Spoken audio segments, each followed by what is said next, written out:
Is the Rock and Roll Hall of Fame out of tune with British acts? Welcome to Mark and Pete. And as oil prices surge and missiles fly, we pause to induct musicians into the Hall of Fame with a notable increase in British artists doing so. Yes, this is Mark and Pete, two blokes with half an opinion. Now, here's our first thought. 4 musicians entered into the Rock and Roll Hall of Fame. It's a fine honour in entertainment and great musical acclaim. Unless you cannot sing despite being a household name, you should be inducted instead to the Rock and Roll Hall of Shame. Yes, when we Yes. look at our favourite artists, how many of them really can sing? But more importantly, what I'm really curious about, Mr. Pete, is why is it that British performers, who I think are really the best in the world, don't always seem to get inducted to the Rock and Roll Hall of Fame? Now, what has happened here is 6 British acts out of 8 inductees have been included. But really, the last time this happened was back in 2021. Why is it that the British are being overlooked? Well, the short answer is, well, rock and roll is really based in the United States, isn't it? I mean, that's the short answer. That's why it's happening. But British artists being overlooked. Also, it could be something else. It could be what you might call a mild bigotry to get against Britain. I mean, it doesn't seem to be a rock and roll country, does it? It's despite the success of some artists, it's really the country of country homes and tweed wearing mustachioed figures. What do you think? Well, I can see the image that you're painting here. I think it's of a bygone era, but I'm going to Maybe. bring you up to date. Yes, names that will get you excited. Phil Collins. Oh yes, yes. Billy Always Idol. exciting. Yes, yeah. Iron Maiden. Yes. Oasis. Sade and Joy Division stroke New Order.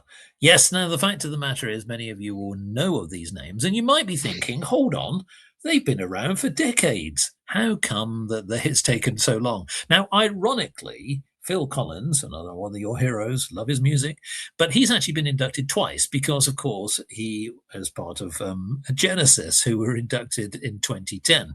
So, the idea of being really sort of inducted twice is a great accolade. But it seems to take very long, doesn't it? And some of these artists are some of the best-selling artists in history. So, Phil Collins is certainly up there ranking amongst the best. And I must say, I do understand what you're saying. I think rock and roll really started in the United States. So I can understand that being almost like the center of pop music excellence when you think about how it rolled out from the 1950s onwards. Now, of course, the British acts have taken it to a different level when we think of the Beatles and we think of, many other bands that have been around.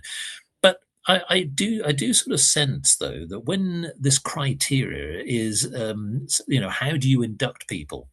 It's interesting, isn't it? On the rating and the way that they go about actually selecting people. There's obviously a committee that does this, Yes. but I'm just curious as to why it takes so long to get inducted.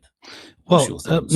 well, my understanding is, correct me if I'm wrong here, that in order to be eligible at all, it has to be 25 years after your first record, your first release. Yes. Yeah, but of course that's not Phil 25 Collins years. has been around a long time and had many hits. From Yes, it's not 25 years after your final release. That's my point. Yes, still, it seems to be taking a long time. Now, I said it's in America, in a particular part of America, isn't it?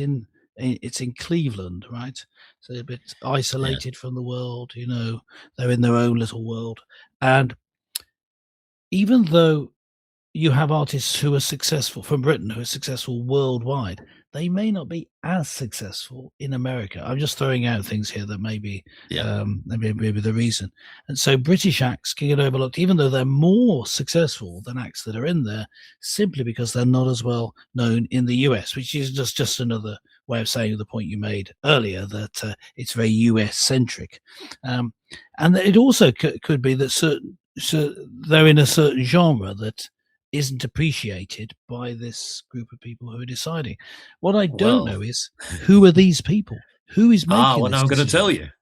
I'm going to tell you. Right, okay, So that's what that's here what we the go. public want to know. How does the voting actually Yes. work? Well, the nominees for the Rock and Roll Hall of Fame are chosen by a group of around 40 industry professionals, described as inductees, academics, and journalists whose passion, expertise, and livelihoods is all linked to music.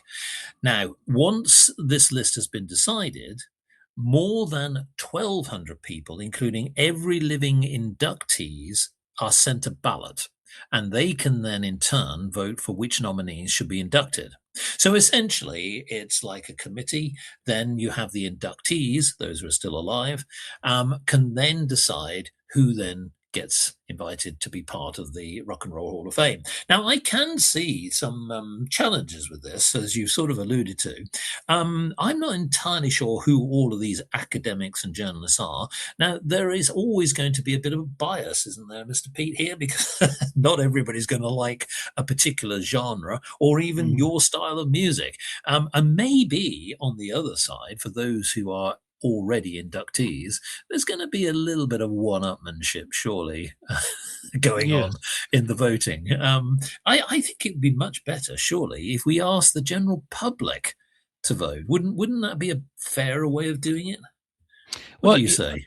What I think is there could at least be an element of that with the growth of shows such as the X Factor, the use of public voting coupled with the use of judges and put together has become rather widespread and reasonably sophisticated. So I think that it would be a good idea to somehow change the way that they did it.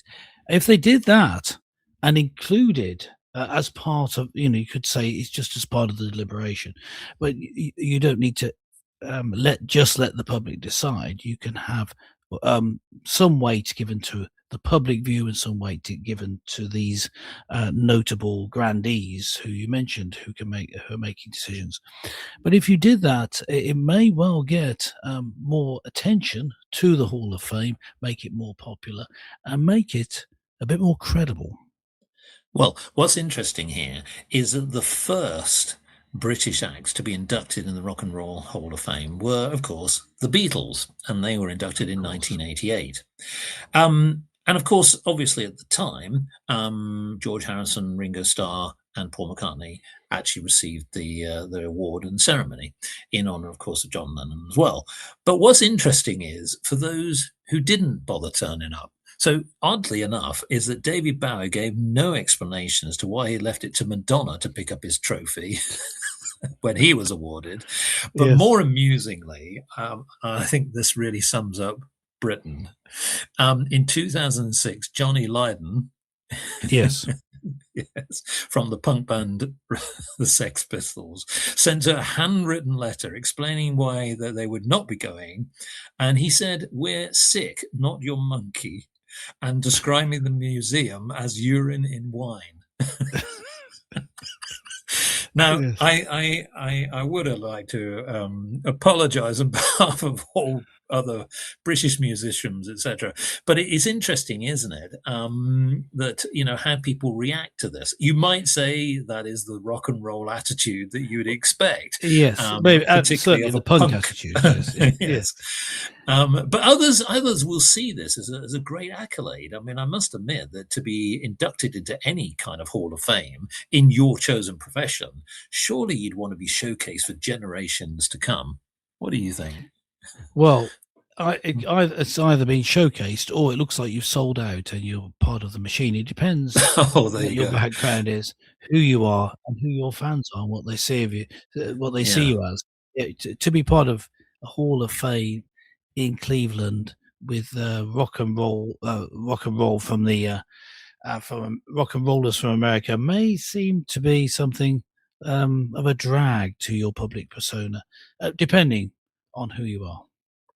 Well, I think that without any doubt, when we look at rock and roll, the real rock and roll is happening here on Mark and Pete. Amen.